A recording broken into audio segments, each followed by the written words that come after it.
Set theory ऐकायला अवघड वाटतं नाही का? चला आज आपण हे सोपं करून पाहूया.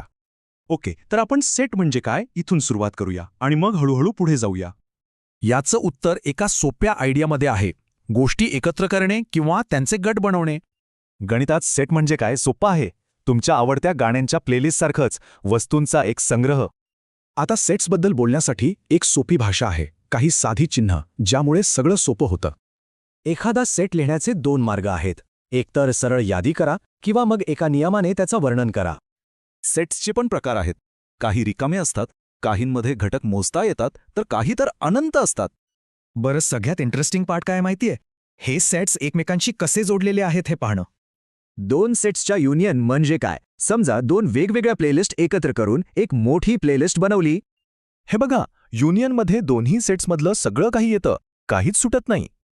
इंटरसेक्शन म्हणजे फक्त ते घटक जे दोन्ही सेट्समध्ये कॉमन आहेत. एकदम सोपं. म्हणजे ही 30 गाणी आहेत जी तुमच्या दोन्ही प्लेलिस्टमध्ये सापडतील. आणि डिफरन्स नावाप्रमाणेच जे पहिल्या सेटमध्ये आहे पण दुसऱ्यामध्ये नाही तेच यात येतं.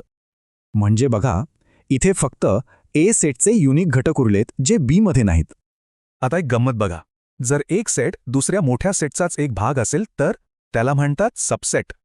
उदाहरणार्थ, तुमच्या रॉक गाण्यांची प्लेलिस्ट ही तुमच्या संपूर्ण म्युझिक लायब्ररीचा एक सबसेट आहे. एका सेटचे किती वेगवेगळे सबसेट बनवता येतील? या सगळ्या सबसेट्सच्या सेटला पॉवर सेट म्हणतात.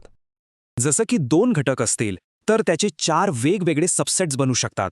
हे बघा, आतापर्यंत आपण घटकांच्या क्रमाचा विचार केला नाही, पण आता ऑर्डर्ड पेअर्समध्ये क्रमच सगळ्यात महत्त्वाचा आहे. कार्टेशियन प्रॉडक्ट म्हणजे दोन सेट्समधल्या घटकांच्या सर्व संभाव्य जोड्या तयार करणे. आणि ह्या सगळ्या जोड्यांमधून काही खास संबंध निवडले की त्याला रिलेशन म्हणतात. म्हणजे सगळ्याच नाही, तर फक्त त्या जोड्या ज्यांच्यात काहीतरी विशेष संबंध आहे. तव हे सगळं महत्त्वाचं का आहे? कारण हे साधे नियम आजच्या डिजिटल जगाचा आधार आहेत. विचार करा, वस्तू एकत्र करण्याचे आणि जोडण्याचे हे सोपे नियम अजून कुठे कुठे आपलं जग घडवत असतील.